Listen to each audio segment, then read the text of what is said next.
Dear brothers and sisters, greetings to you all. ప్రియ సహోదరి సహోదరులారా, మీ అందరికీ ప్రభు పేరట వందనాలు తెలియజేస్తూ ఉన్నాను. I'm so happy to continue my third lesson about eunuch in the book of Acts. ఈ యొక్క సమయంలో నేను ఎంతగానో సంతోషిస్తూ ఉన్నాను.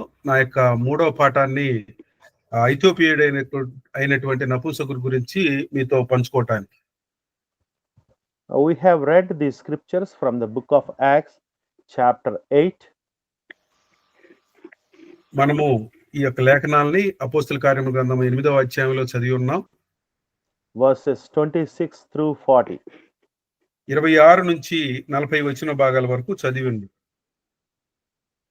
I request Brother Vijay Bhaskar, could you please read for me verses 26 through 40. ఈ సమయంలో అపోస్తల కార్యం గ్రంథము 8వ అధ్యాయము 26 నుంచి 40 వచ్చిన భాగం వరకు చదువుకున్నాం. ప్రభువు దూత, నీవు లేచి దక్షిణముగా వెళ్ళి యెరూషలేము నుండి గాజాకు పోవు అరణ్య మార్గమున కలుసుకుమ్మని ఫిలిప్పుతో చెప్పగా అతడు లేచి వెళ్ళెను. అప్పుడు ఐథియోపియుల రాణి అయిన కందాకే క్రింద మంత్రి అయి ఆమె యొక్క ధనాగారం అంతటి మీదనున్న ఐథియోపియుడైన నపుంసకుడు ఆరాధించుటకు యెరూషలేమునకు వచ్చి ఉండెను.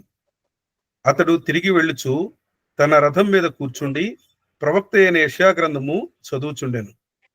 అప్పుడు ఆత్మ ఫిలిప్పుతో, నీవు ఆ రథము దగ్గరికి పోయి దానిని కలుసుకొనిమని చెప్పాను. ఫిలిప్పు దగ్గరికి పరిగెత్తుకుపోయి అతడు ప్రవక్త అయిన యెషయా గ్రంథము చదువుచుండగా విని, నీవు చదువునది గ్రహించుచున్నావా అని అడుగగా అతడు, ఎవడైనా నాకు త్రోవ చూపుకుంటే ఎలాగూ గ్రహింపగలడని చెప్పి రథమెక్కి తనతో కూర్చుండుమని ఫిలిప్పును వేడుకొనెను. అతడు లేఖనమందు చదువుచున్న భాగం ఏదనగా, ఆయన గొర్రెవలే వదకు తేబడెను, బొచ్చు కత్తిరించు వాని ఎదుట గొర్రెపిల్ల ఎలాగు మౌనముగా ఉండునో అలాగే ఆయన నోరు తెరవకుండెను. ఆయన దీనత్వమును బట్టి ఆయనకు న్యాయ విమర్శ దొరకకపోయెను. ఆయన సంతానము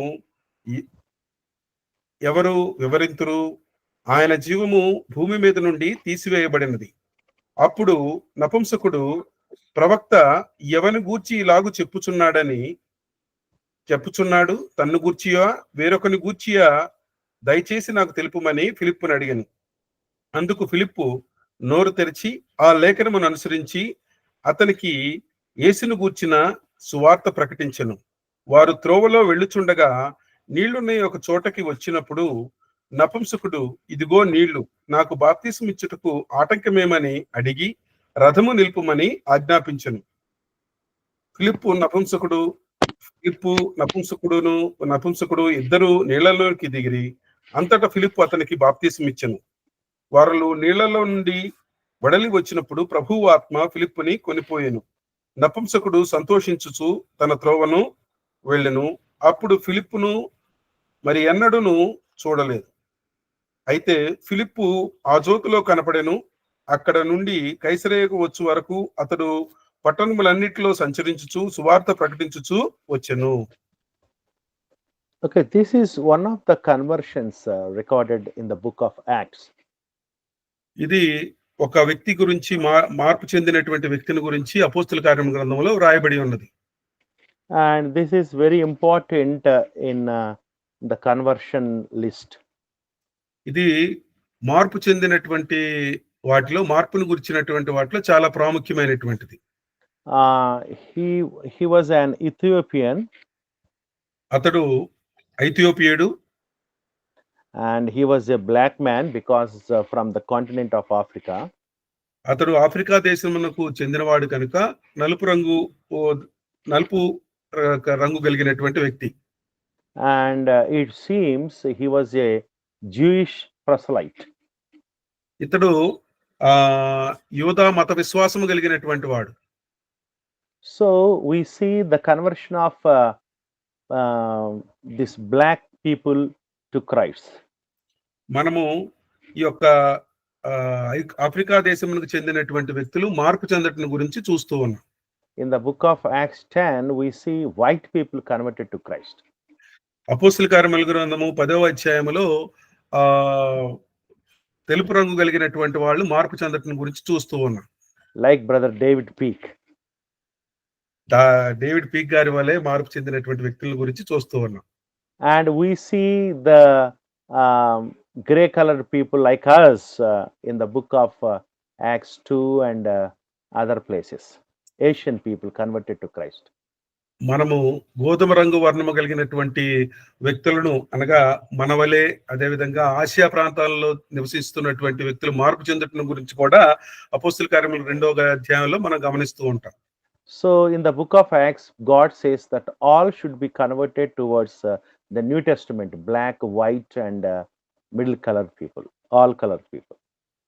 అపోస్తుల కార్యముల గ్రంథములో మనం ఏం గమనిస్తాము అంటే అందరూ కూడా మార్పు చెందటం గురించి, అది నల్లవాళ్ళు కావచ్చు, తెల్లవాళ్ళు కావచ్చు, గోధుమ వర్ణం కలిగినటువంటి వాళ్ళు మార్పు చెందటం గురించి మనం చూస్తూ ఉన్నాం. People from all continent must turn towards Christ and his New Testament. అన్ని ఖండాలకు చెందినటువంటి వాళ్ళందరూ కూడా తప్పనిసరిగా దేవుని వైపునకు, క్రీస్తు వైపునకు మరలటం అనేటువంటిది మనం చూస్తూ ఉన్నాం. Now the gospel is the law of God to the mankind. ఇప్పుడు సువార్త ఏంటంటే దేవుని యొక్క చట్టం అనేటువంటిది మనుషుల కోసమైనటువంటి దేవుని యొక్క చట్టము. Everyone should obey the gospel of Jesus Christ. ప్రతి ఒక్కరు కూడా క్రొత్త నిబంధన చట్టానికి లోబడవలసి ఉన్నది. I have been teaching 28 points from this passage. ఈ యొక్క 26వ వచనం నుంచి 40వ వచన భాగం వరకు మనం 18 టు 28 పాయింట్లు నేను మీతో పంచుకుంటూ ఉన్నాను. 28 points. 18 విషయాలు మీతో పంచుకోవటం జరుగుతూ ఉన్నది. 28 brother, 28. 28 విషయాలు నేను మీతో పంచుకోవటం జరుగుతూ ఉన్నది. And today we are going to study from point 18 through 28. ఈరోజు మనం పాయింట్ 18 నుంచి 28 వచ్చిన భాగాల వరకు మనం చదువుకుందాం. And just I would like to recap what we have studied so far. నేను ఇంతవరకు మనం ఏదైతే స్టడీ చేసి ఉన్నామో వాటిని ఒకసారి నేను జ్ఞాపకం చేస్తాను. The first point was that God has his part in man's salvation. మనిషి యొక్క రక్షణలో దేవుని యొక్క పాత్రను గురించి మనం మొట్టమొదటి పాయింట్ నేర్చుకుని ఉన్నాం. God sent his angel. దేవుడు తన దూతలను పంపించాడు. God sent Jesus Christ. దేవుడు క్రీస్తుని పంపించాడు. God sent Holy Spirit. దేవుడు పరిశుద్ధాత్మని పంపించాడు. God gave Bible. దేవుడు పరిశుద్ధ గ్రంథాన్ని అనుగ్రహించాడు. God sent Philip, an evangelist, to save eunuch. దేవుడు ఒక సువార్తికుడైనటువంటి ఫిలిప్ని నపుంసకుడిని రక్షించడానికి పంపించాడు. So God has done his part. దేవుడు తన యొక్క భూమికని తాను పోషించాడు. God has been doing his part to save the mankind.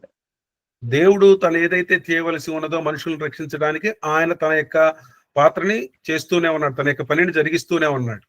Heaven is actively involving in the salvation of mankind. పరలోకం కూడా మనుషుల యొక్క రక్షణలో చాలా యాక్టివ్ గా ఇన్వాల్వ్ అయింది. The second point is man has his part, man has his role to be fulfilled. రెండో point ఏంటంటే మనిషి తన యొక్క భూమికని, తన యొక్క పాత్రని తాను తీసుకోవలసినటువంటి, తాను చేయవలసినటువంటి పని అనేటువంటిది ఉన్నది. So when we see the life of eunuch and his salvation, he was reading the Bible. He wanted to know the will of God. మనము ఈ యొక్క నపుంసకుడిని గురించి ఒకసారి గమనిస్తూ ఉన్నప్పుడు అతడు దేవుని యొక్క గ్రంథాన్ని చదువుతూ ఉన్నాడు. ఆ చదువుతున్నటువంటి వ్యక్తి తన యొక్క పాత్రని తను ఇక్కడ జరిగిస్తూ ఉన్నాడు. So in the book of Acts, where we see many people are converted to Christ and many people are being saved, we see that God is playing his role and men must do active participation in their salvation. మనం అపొస్తలుల కార్యముల గ్రంథం అంతా కూడా చూస్తూ ఉన్నప్పుడు దేవుడు తన యొక్క పనిని తాను జరిగిస్తూ ఉన్నాడు. మనుషులు కూడా వారి యొక్క పనిని అంటే వారిలో స్వార్థకు లోబట్టాన్ని జరిగిస్తూ వారి యొక్క రక్షణ పొందుతూ ఉన్నట్లుగా మనం చూస్తూ ఉన్నాం. And God is not interested to forcibly convert a man. దేవుడు ఒక మనిషిని ఆ చాలా అంటే బలవంతంగా క్రైస్తవుడిగా మార్చడానికి ఎక్కడా కూడా ప్రయత్నం చేయట్లేదు. Man has to show some interest to be saved. మనుష్యుడు తగినటువంటి ఆసక్తిని చూపించాలి. Man has to seek God. మనుష్యుడు దేవుణ్ణి వెతకాలి. Man has to search God, who is the creator of heaven and earth. భూమి ఆకాశములు సృజించినటువంటి దేవుని మనుషులు వెతకాలి. Man must show interest in God, who is providing all things for our spiritual and physical needs. మనుషులందరూ కూడా ఎవరైతే మనకి నిత్యమును కావలసిన వాటన్నిటిని దయచేస్తూ ఉన్నాడో, ఆత్మీయంగాను భౌతికంగా కావలసినటువంటి వాటిని దయచేస్తున్నటువంటి దేవుణ్ణి వెతకవలెను. And third point, I told you that eunuch was a Gentile. మూడో విషయం నేను తెలియపరిచింది ఏంటంటే ఈ యొక్క ఐథియోపియుడు అన్యుడు. Probably he was a Gentile background, from the background of Gentiles. అతడు అన్య మతస్థుడు కావచ్చు. Probably he came to know about true God from Jewish people or from Jewish synagogues that were spreaded in Africa in the Old Testament times. బహుశా ఇతను ఈ యొక్క దేవుణ్ణి గురించి యూదుల దగ్గర నుంచి కానీ లేకపోతే ఆఫ్రికా దేశంలో విస్తరించి ఉన్నటువంటి ఆ యొక్క సమాజ మందిరాల ద్వారా కానీ ఆయన తెలుసుకుని ఉండవచ్చు. When we see the book of Acts, మనం అపొస్తలుల కార్యముల గ్రంథాన్ని పరిశీలించినప్పుడు we can easily see that Jewish synagogues were spreaded all over the world. మనము ఈ యొక్క సమాజ మందిరాలు అనేటిది యూదులు ఆరాధిస్తున్నటువంటి సమాజ మందిరాలు అనేటువంటిది ప్రపంచమంత వ్యాప్తంగా కూడా విస్తరించి ఉన్నాయి. So it is natural and easy to know about true God from these synagogues or from Jewish people. ఇది సహజమే. దేవుణ్ణి గురించి తెలుసుకోవటం ఈ యొక్క సమాజ మందిరాల ద్వారా దేవుణ్ణి గురించి తెలుసుకోవటం అనేది చాలా సులభమైనటువంటిది. So it is very clear that he converted from Gentile background to Jewish faith, believing in true God, the creator of heavens and earth. ఇది మనకేం తెలియపరుస్తుంది అంటే భూమి ఆకాశములు సృజించినటువంటి సర్వ సృష్టికర్త అయినటువంటి దేవుని ఈ యొక్క సమాజ మందిరాల ద్వారా ఇతడు అన్యుడైనటువంటి ఇతను యూదుల యొక్క ప్రభావం ద్వారా యూద విశ్వాసం ద్వారా అతను తెలుసుకున్నట్లుగా మనకు అర్థమవుతుంది. So it was his first conversion from Gentile faith to Jewish faith. అది అతను అన్యుల్లో నుంచి యూద విశ్వాసంలోనికి మారటం అనేటువంటిది మొట్టమొదటి మార్పు. From idolatry to true living God. అతడు అన్యుడిగా ఉన్నటువంటి అతను జీవం కలిగినటువంటి దేవుని వైపునకు మళ్ళటం అనేది. And fourth point we have studied that he was a financial minister. నాలుగో విషయం ఏంటంటే మనం గమనించినటువంటిది ఇతడు ఒక ఆర్థిక శాఖ మంత్రి. He was an officer. ఇతడు గొప్ప అధికారం కలిగినటువంటి వ్యక్తి. But still he need to be saved. ఏదేమైనప్పటికీ అతడు రక్షించబడవలసినటువంటి అవసరం అనేటువంటిది ఉన్నది. And fifth point we have studied that he was a rich man. ఐదో విషయం మనం నేర్చుకున్నటువంటిది అంటే ఇతడు ధనవంతుడు కూడా. He has his own chariot. అతనికి తన సొంత రథం ఉన్నది. He had servants. అతనికి పనివాళ్ళు ఉన్నారు. And he had a own copy of Bible with him. అతనికి తన యొక్క సొంత బైబిల్ గ్రంథం కూడా ఒక బైబిల్ గ్రంథాన్ని కలిగి ఉన్నాడు. He was a rich man naturally. అతడు సహజంగా అతడు ధనవంతుడు. Though he was a rich man, he still need to be saved. అతడు ధనవంతుడైనప్పటికీ కూడా అతడు రక్షించబడవాలి అని చెప్పి గ్రహించాడు. And a sixth point, he was a busy person. ఆరో పాయింట్ ఏంటంటే మనం నేర్చుకున్నటువంటి విషయం, అతడు చాలా తీరిక లేకుండా ఉన్నటువంటి వాడు. But still he was worshiping God and reading the Bible. అయినప్పటికీ కూడా అతడు దేవుని ఆరాధిస్తూ దేవుని యొక్క గ్రంథాన్ని చదివేటువంటి వాడిగా ఉన్నాడు. Daniel was also a great prime minister, but still praying God 3 times in a day. దానియేలు కూడా ప్రధానమంత్రిగా ఉన్నప్పటికీ కూడా అతడు దేవుని ముమ్మారు కూడా ప్రార్థన చేసినటువంటి వాడిగా ఉన్నాడు. So these examples tells us that a busy life is not an excuse to worship God.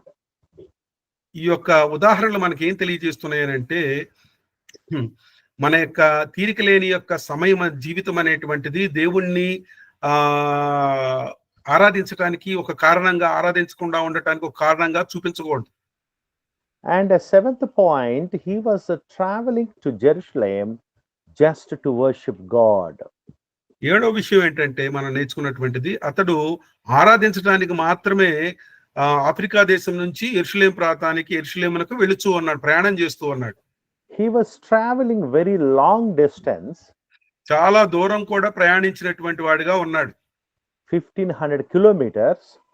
1500 కిలోమీటర్ల దూరం అతడు ప్రయాణించాడు.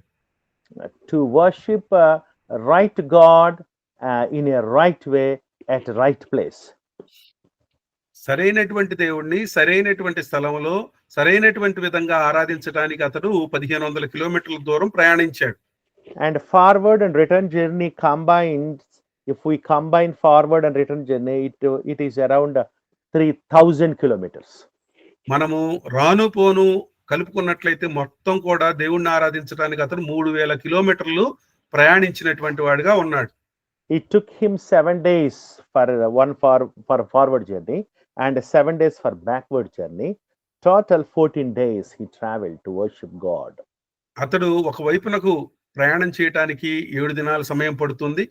ఆరాధించి తిరిగి మరలా ఆఫ్రికా దేశానికి వెళ్ళటానికి అతడికి మరొక 7 దినాల సమయం, అంటే మొత్తం కలిపి కూడా 14 దినాల సమయం దేవుణ్ణి ఆరాధించడానికి అతడు కేటాయించాడు.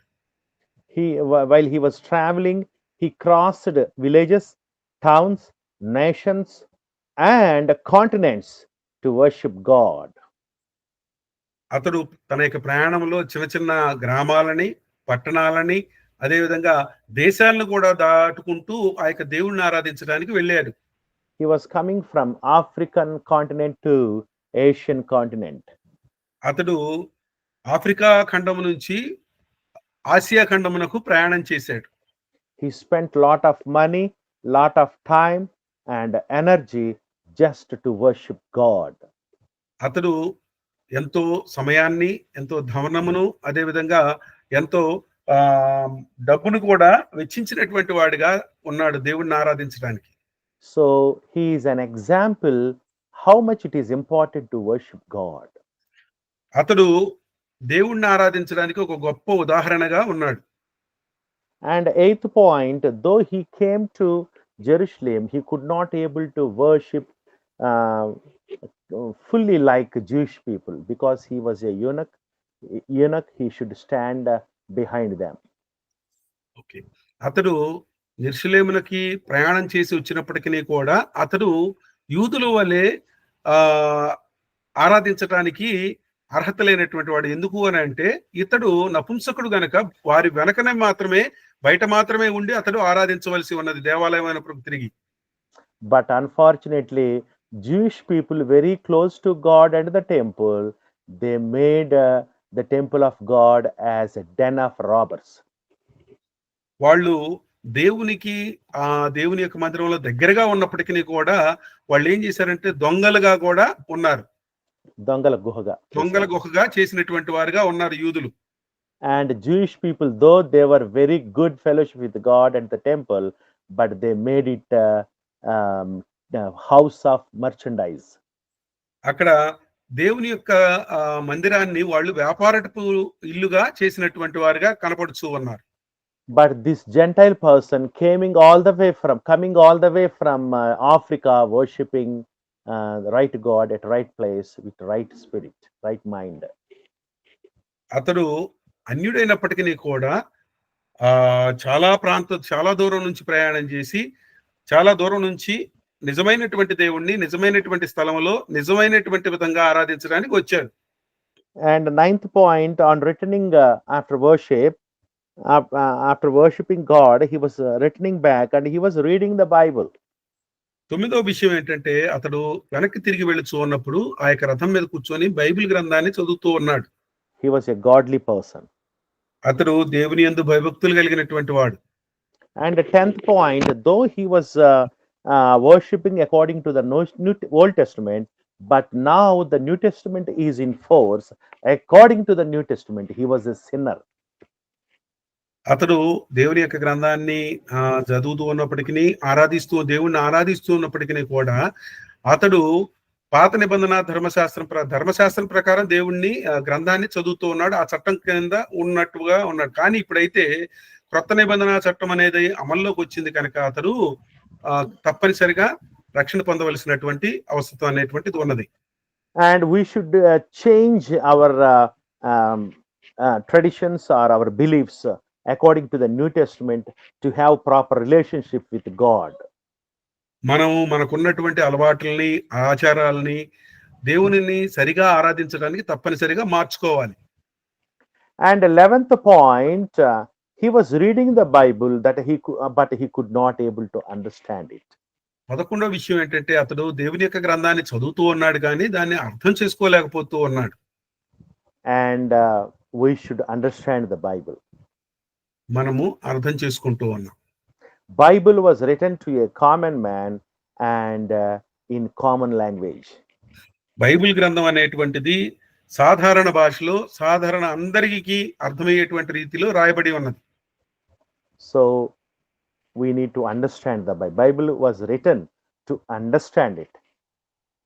సో ఇక్కడ ఏంటంటే మనం ఈ యొక్క రాయబడినటువంటి సాధారణమైనటువంటి భాషలో రాయబడినటువంటి గ్రంథాన్ని మనం అర్థం చేసుకోవాలి.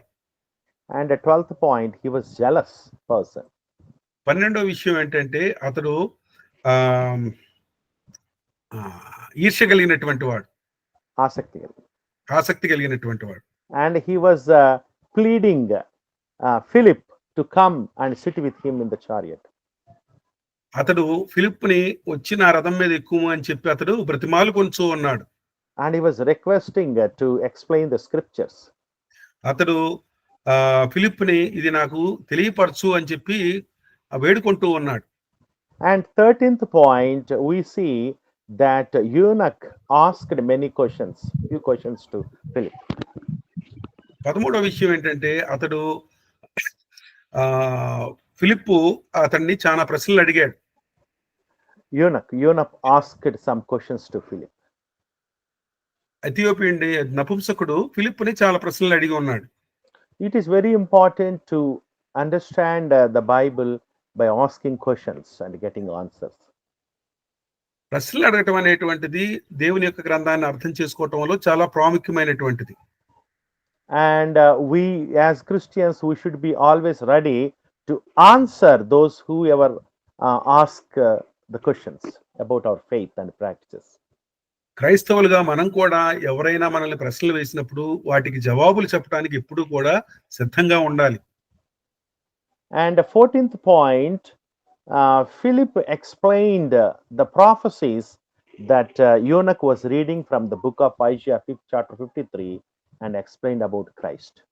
తర్వాత విషయం ఏంటంటే ఫిలిప్పు ఆ ప్రవచన విషయాల్లో దేవుని యొక్క గ్రంథంలో రాయబడినటువంటి ప్రవచనాలను గురించి అతనికి నపుంసకుడు చదువుతున్నటువంటి ప్రవచనాలను అతనికి వివరించడం జరిగింది.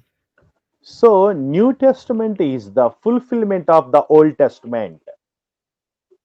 కొత్త నిబంధన గ్రంథం అనేటువంటిది పాత నిబంధన గ్రంథం యొక్క నెరవేర్పుగా కనపడుచూ ఉన్నది. New Testament constructed on the Old Testament.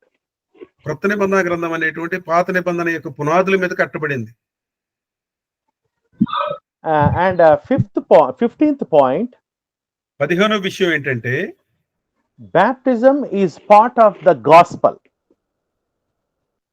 బాప్తిస్మం అనేటువంటిది సువార్తలో ఒక భాగంగా ఉన్నది.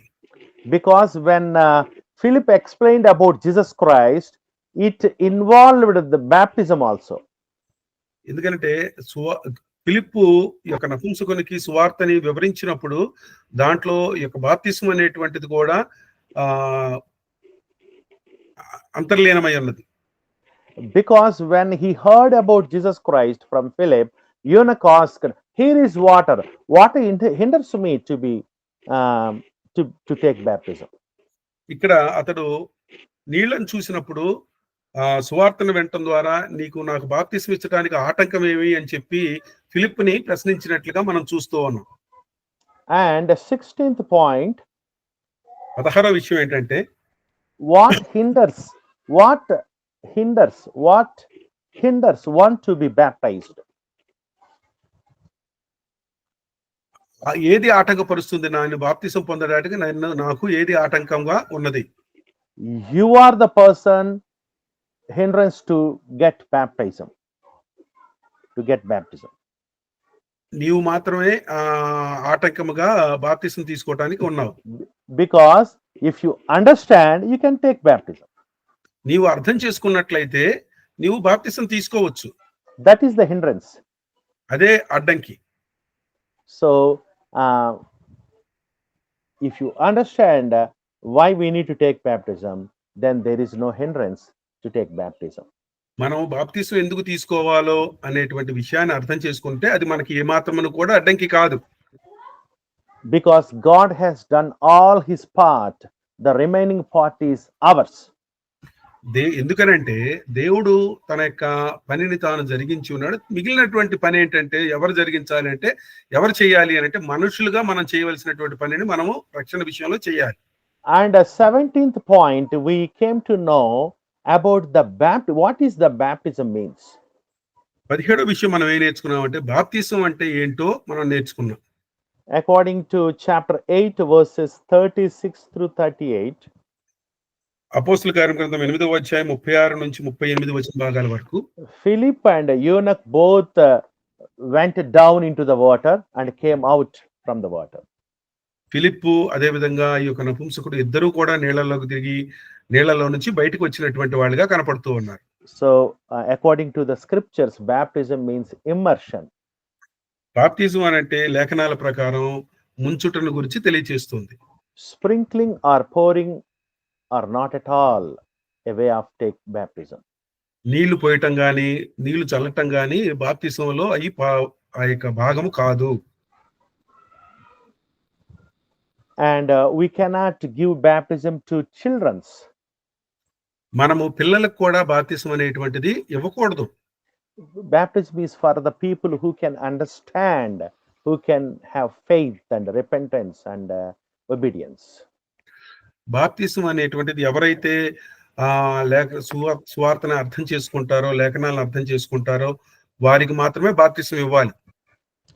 And 18th point, 18వ విషయం ఏంటంటే we can clearly see the 5 elements of salvation here, 5 steps of salvation in the book of Acts 8. అపోస్తల కార్యం గ్రంథం 8వ అధ్యాయంలో మనం ఏం గమనిస్తామంటే రక్షణలో భాగమైనటువంటి 5 విషయాల గురించి, 5 మెట్ల గురించి మనం చూస్తాం. And when we observe the baptism of eunuch, you can see these 5 steps. మనం నపుంసకుని యొక్క బాప్తిజంలో అర్థం గమనించినట్లయితే 5 విషయాలు అనేటువంటి 5 స్టెప్స్ అనేటువంటి కనపడుతుంది, 5 మెట్లు కనపడుతూ ఉన్నాయి. The first one, hear the gospel. మొట్టమొదటిది ఏంటంటే సువార్తను వినటం. And then faith. రెండవది విశ్వాసం. After that, repentance. తర్వాత మారు మనసు. And then confession. And తర్వాతది 4వది వచ్చేటప్పటికి ఒప్పుకోలు. 5th one is baptism.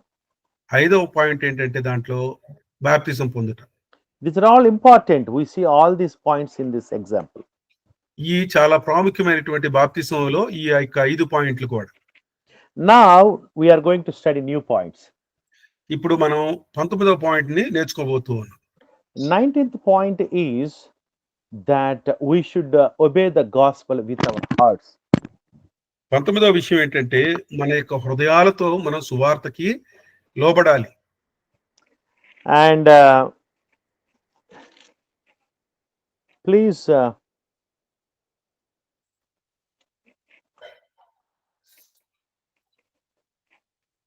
Please read with me uh, Acts chapter 8, verses 38 through 36 through 38, please. Okay. వారు త్రోవలో వెళ్ళుచుండగా నీళ్లున్న ఒక చోటకి వచ్చినప్పుడు నపుంసకుడు, ఇదిగో నీళ్లు, నాకు బాప్తిసం ఇచ్చుటకు ఆటంకమేమని అడిగి రథము నిలుపుమని ఆజ్ఞాపించెను. అప్పుడు నపుంసకుడు ఫిలిప్పును ఇద్దరు నీళ్లలోనికి దిగిరి. అంతటా ఫిలిప్పు అతనికి బాప్తిసం ఇచ్చెను. Okay, in footnote we see, if you believe in your heart you can take baptism. ఇక్కడ ఒకటేసి ఫిలిప్ ఫుట్ నోట్ లో ఏమన్నది అంటే, నీవు హృదయపూర్వకముగా పూర్ణ హృదయంతో విశ్వసించిన ఎడల పొందవచ్చు అని అక్కడ చెప్పినట్లుగా చూస్తూ ఉన్నాం. So if you consider the footnote, to take baptism, one's heart, mind and conscience, everything should work to take before taking baptism. మనం ఈ యొక్క ఫుట్ నోట్ లో రాయబడినటువంటి విషయాన్ని గమనించినట్లయితే, నీ యొక్క మనస్సు, ఆలోచన ఇవన్నీ కూడా పూర్ణ హృదయంతో విశ్వసించాలి అనేటువంటి తెలియజేస్తూ ఉంది. So that's the 19th point. Heart should involve in our baptism. మన యొక్క బాప్తిస్మంలో హృదయం అనేటువంటిది ఇన్వాల్వ్ అయి ఉంది. And the 20th point is, the Bible says that he immediately take baptized. He after hearing the gospel, he obeyed the word immediately. 20వ point విషయం ఏంటంటే మనం నేర్చుకోబోతున్నది, అతడు సువార్తను విని వెంటనే దానికి లోబడినటువంటి వాడిగా ఉన్నాడు. He was very active to take baptism after hearing and understanding the word of God. అతడు సువార్తను విని అర్థం చేసుకున్న తర్వాత చాలా ఆసక్తిగా బాప్తిసం తీసుకోవాలని ఆసక్తిని కనపరిచాడు. So when we know the will of God, మనం దేవుని యొక్క చిత్తాన్ని తెలుసుకున్నప్పుడు we should always try our best to obey the word as early as possible. మనం సాధ్యమైనంత త్వరగా సువార్తకి లోబడటానికి మనం ప్రయత్నం చేయాలి. And after learning the importance of baptism, he showed here is what hinders me to be baptized. అతడు సువార్తను వినిన తర్వాత నాకు బాప్తిసం ఇచ్చుటకు ఆటంకమేమి అని చెప్పి ఫిలిప్పుని అడిగాడు. Could you please read with me Psalms chapter 119? కీర్తనల గ్రంథము 119వ అధ్యాయము verse 32. 119వ అధ్యాయము 32వ వచనం భాగం. Yes, brother.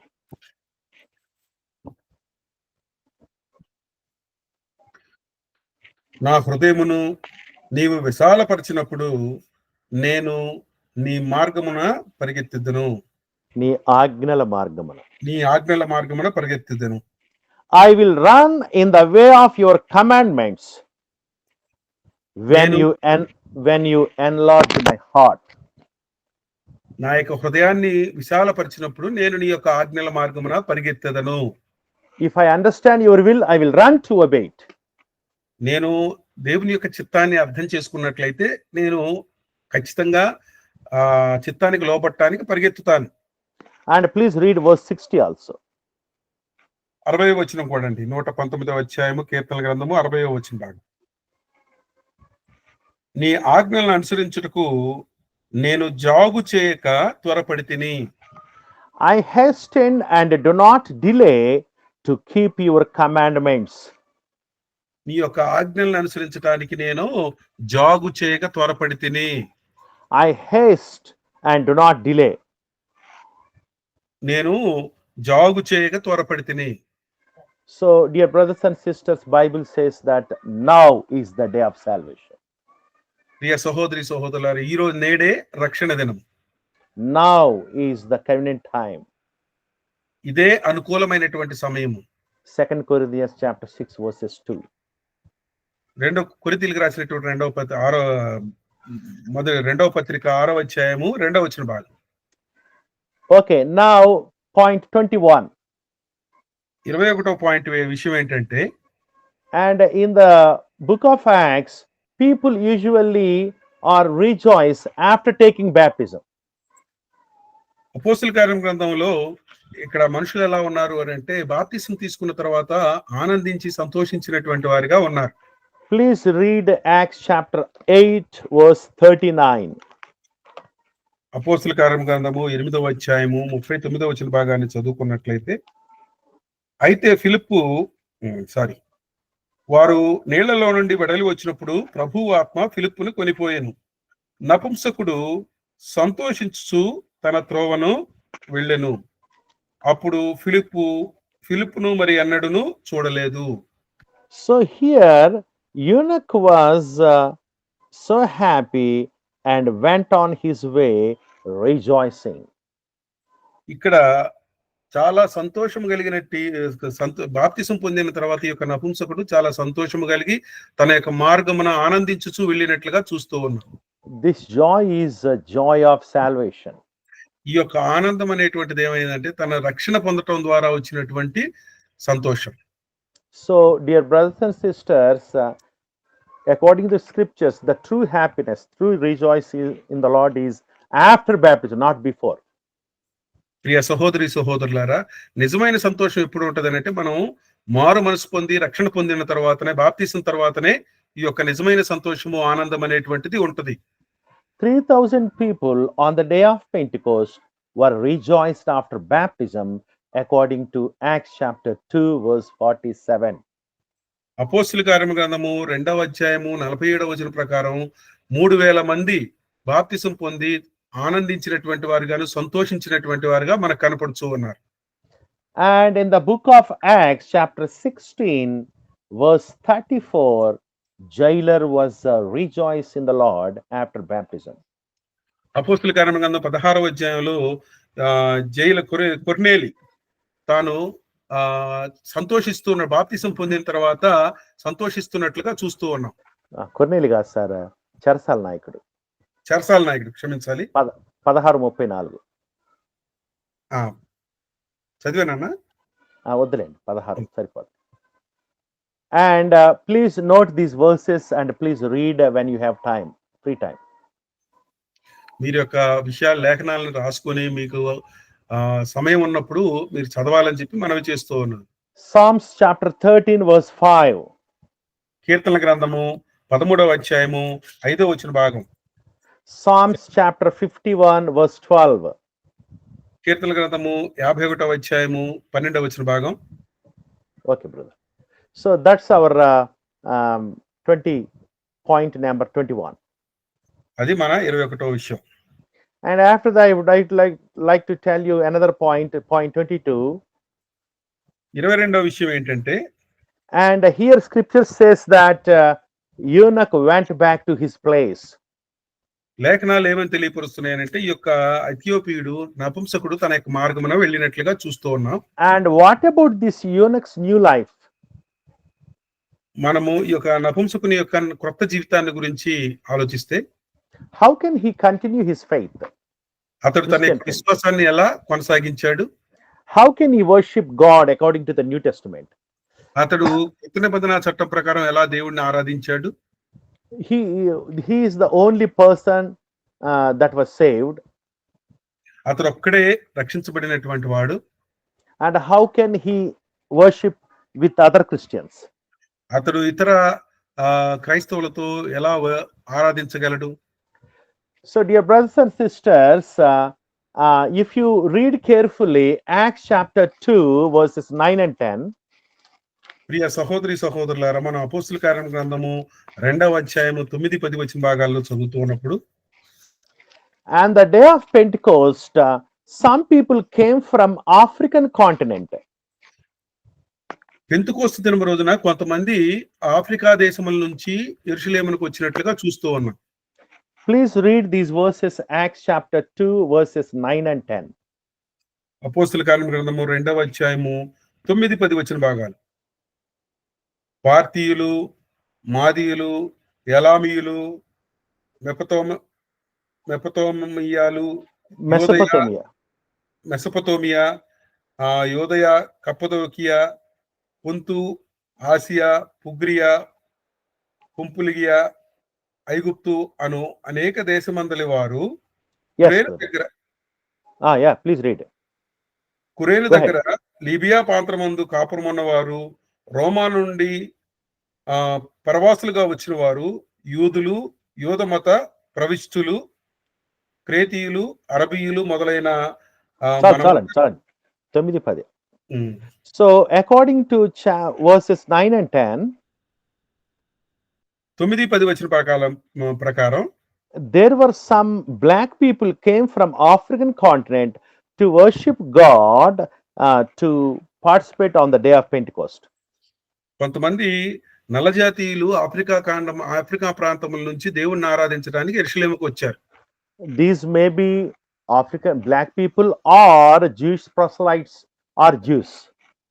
వీరు నల్లజాతీయులు కావచ్చు, లేకపోతే యూదా మత విశ్వాసం కలిగినటువంటి వారు కావచ్చు. And they came from Egypt. వారు ఐగుప్తు నుంచి వచ్చారు. This is the country in the African continent. ఈ యొక్క ఆఫ్రికా ఖండంలో కలిగినటువంటి ఐగుప్తు దేశంలో నుంచి వచ్చినటువంటి వారు. Parts of Libya. కొంత భాగము లిబియా దేశం నుంచి కూడా వచ్చారు. Libya is very close to Ethiopia, where Eunuch came from. ఈ యొక్క లిబియా ప్రాంతం అనేటువంటిది ఐథియోపియాకి చాలా దగ్గరగా ఉన్నటువంటిది, ఎక్కడైతే ఈ యొక్క నపుంసకుడు ఉంటూ ఉన్నాడు. And belonging to Cyrene. అదే విధంగా సిసిరియానా, Curenia. These are the African continent countries or places. ఇవి కూడా ఎక్కడ ఉన్నాయనంటే ఇవి ఆఫ్రికా ఖండంలో కలిగినటువంటి ప్రాంతాలు. So there is a possibility that Eunuch after conversion went back to his place and he contacted these Christians who baptized by apostles on the day of Pentecost. Probably he can contact them and worship God in truth and in spirit. ఈ యొక్క నపుంసకుడు తిరిగి వెళ్ళిన తర్వాత అక్కడ ఏదైతే కురేనియా దగ్గర ఐగుప్తు ప్రాంతంలో ఉన్నటువంటి లిబియా ఆ ప్రాంతాల్లో ఉన్నటువంటి ఆ క్రైస్తవుల్ని సంప్రదించి ఉండవచ్చు. ఎందుకనంటే ఆరాధించడానికి, దేవుణ్ణి ఆరాధించడానికి. And remember that this was his last trip to Jerusalem. ఎందుకనంటే మనం జ్ఞాపకం ఉంచుకున్నట్టయితే ఒకసారి ఇతన్ని చివరి ప్రయాణం, యెరూషలేముకి అతను వచ్చి వెళ్ళినటువంటి చివరి ప్రయాణం. Now onwards he no need to come to Jerusalem to worship God in the temple of Solomon. అతడు సొలొమోను కట్టించినటువంటి దేవాలయంలో అతడు ఆరాధించడానికి ఇక్కడ నుంచి రావాల్సినటువంటి పని లేదు. And now onwards Eunuch worship God in the temple of Christ, the temple constructed by Jesus Christ for the glory of God. ఇప్పటి నుంచి ఈ యొక్క ఐథియోపియా నపుంసకుడు క్రీస్తు నిర్మించినటువంటి ఆ యొక్క సంఘములో అతడు దేవుణ్ణి ఆరాధిస్తాడు. So there is no need for him to come again to worship God in Jerusalem. అతడు మరలా తిరిగి యెరూషలేముకు రావాల్సినటువంటి అవసరం అనేటువంటిది లేదు ఆరాధించుటకు. Okay. And another point I would like to this is my last point because our time is over. చివరి point ఏంటంటే ఈ రోజు మనం నేర్చుకోబోయేటువంటిది 23rd point. 23వ point. And the conversion of Eunuch is the fulfillment of the prophecy. ఈ యొక్క ఐథియోపియుడు నపుంసకుడు రక్షించబడటం అనేటువంటిది పాత నిబంధన యొక్క ప్రవచనం యొక్క నెరవేర్పు. There were some prophecies about eunuchs and their salvation in the New Testament. కొన్ని ప్రవచనాలు అనేటువంటివి ఈ యొక్క ఐథియోపియా నపుంసకుడు అతని యొక్క రక్షణ విషయంలో ఉన్నాయి. Please read with me Psalms chapter 68 verse 31. కీర్తనల గ్రంథము 68వ అధ్యాయము 31వ వచనం భాగం. కీర్తనల గ్రంథము 68వ అధ్యాయం 31వ వచనం భాగం. ఐగుప్తులో నుండి ప్రధానులు వచ్చెదరు, కూషీయులు దేవుని తట్టు తమ చేతులు చాచుకొని పరిగెత్తి వచ్చెదరు. Yes. So here there was a prophecy that people from Egypt and Cushites, these are the black people from African continent, they are going to be saved. They are going to worship God. ఇక్కడ ఉన్నటువంటి యొక్క లేఖన భాగం ఏం తెలియజేస్తుందంటే, కొంతమంది ఐగుప్తులో నుంచి, అదేవిధంగా కూషియాలో నుంచి వచ్చి దేవుడిని తట్టు తిరిగినట్లుగా చూపిస్తూ ఉన్నది. So nobles shall come from Egypt, Cush shall haste to stretch out her hands of God. వారు ఇక్కడ వీళ్ళు ఎక్కడి నుంచి వచ్చారు అని అంటే, దేవుని తట్టు తిరిగి తమ చేతులు చాచుకున్నట్టుకు పరిగెత్తి వచ్చినట్లుగా చూస్తూ ఉన్నారు. And please read one more scripture, Isaiah chapter 56.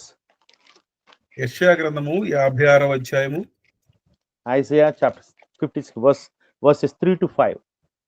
3 through 5. 5 వచ్చిన భాగాలు. యెహోవాను హత్తుకొను అన్యుడు నిశ్చయముగా యెహోవా తన జనములో నుండి నన్ను వెలివేయనని అనుకొనవద్దు. షండు నేను ఎండిన చెట్టునని అనుకొనవద్దు. నేను నియమించిన విశ్రాంతి దినములను ఆచరించుచు నాకిష్టమైన వాటిని కోరుకొనుచు నా నిబంధన ఆధారంగా చేసుకొనుచున్న షండులను గూర్చి యెహోవా ఇలాగూ సెలవిచ్చుచున్నాడు. నా ఇంటను నా ప్రాకారముల్లోనూ ఒక భాగమును వారికిచ్చెదను. కొడుకులు కూతుళ్ళు అని అనిపించుకొనుట కంటే శ్రేష్టమైన పేరు వారికి పెట్టుచున్నాను. చదవండి సార్. 6వ వచనం కూడానా? అక్కడే ఇంకొక భాగం ఉంది కదా, శ్రేష్టమైన పేరు వారికి పెట్టుచున్నాను, కొట్టివేయబడని నిత్యమైన పేరు వారికి పెట్టుచున్నాను. So here God prophesied about eunuchs. ఇక్కడ దేవుడు తన యొక్క ప్రవచనాలలో ఏమని రాయబడింది? ఈ యొక్క షండులు అనగా ఇథియోపియులేన నపుంసకుడేనండి. God is going to accept the eunuchs. ఈ యొక్క నపుంసకులను దేవుడు అంగీకరిస్తాడని రాయబడి ఉంది. And God is going to accept them as daughters and sons. దేవుడు వారిని ఈ యొక్క నపుంసకులని కుమారులుగాను కుమార్తెలుగాను అంగీకరిస్తూ ఉన్నాడు. And he will give them an everlasting name. వారికి కొట్టివేయబడినటువంటి పేరుని వారికి ఇచ్చి ఉన్నాడు. A better name. ఒక మంచి పేరుని వారికి అనుగ్రహించి ఉన్నాడు. According to the New Testament, that better name is Christian. క్రొత్త నిబంధన ప్రకారం ఆ యొక్క మంచి పేరు ఏంటంటే క్రైస్తవులు. So when you see all these scriptures, eunuch's salvation is fulfillment of the prophecies. మనం ఈ యొక్క లేఖనాలన్నింటినీ పరిశీలించినప్పుడు ఈ యొక్క నపుంసకుని యొక్క రక్షణ అనేటువంటిది ప్రవచనాల యొక్క నెరవేర్పు. Now onwards, eunuch can enter into the temple of God as a priest. అతడు ఇప్పటి నుంచి ఆ యొక్క దేవుని యొక్క మందిరంలో ఒక యాజకుడిగా ప్రవేశించాడు. But in the Old Testament he was outside the temple of God. కానీ పాత నిబంధన గ్రంథంలో అతడు ఆ యొక్క దేవాలయమునకు బయట పక్కనే ఉండేవాడు. But in the New Testament he enters into the temple of God as the royal priest who is to worship God in truth and in spirit. But అయితే క్రొత్త నిబంధన గ్రంథంలో అతడు దేవుణ్ణి ఆరాధించడానికి ఒక గొప్ప శ్రేష్టమైనటువంటి ఆధిక్యతతో అతడు ప్రవేశించాడు యాజకుడిగా. So this is the greatness of the New Testament. ఇది క్రొత్త నిబంధన గ్రంథం యొక్క గొప్పతనం. A priesthood, the royal priesthood has been given to Egyptian people and black people and white people and all the colored people, all people. ఈ యొక్క శ్రేష్టమైనటువంటి ఆధిక్యత అనేటువంటిది యాజకులుగా ఉండటానికి ఒకరని కాదు, అందరికీ, తెల్లవారికి నల్లవారికి అదేవిధంగా అన్ని వర్ణాలు కలిగినటువంటి వారికి కూడా అనుగ్రహించడం జరిగింది. So in the New Testament, God is looking at the heart, not your physical body. క్రొత్త నిబంధన గ్రంథంలో దేవుడు వారి యొక్క హృదయాలు చూస్తున్నాడు, కానీ వారి యొక్క రంగు రూపు వర్ణాలని మాత్రం ఏమాత్రం కూడా చూడట్లేదు. And if Lord's will, we will continue to study this topic next time. ఇది ప్రభు చిత్తం అయితే మనము తర్వాత మిగిలిన ఆ యొక్క కొన్ని విషయాలను కూడా మనం ఇంకొక అవకాశం ఉన్నట్టయితే అప్పుడు నేర్చుకుందాం. Thank you very much. అందరికీ వందనాలు.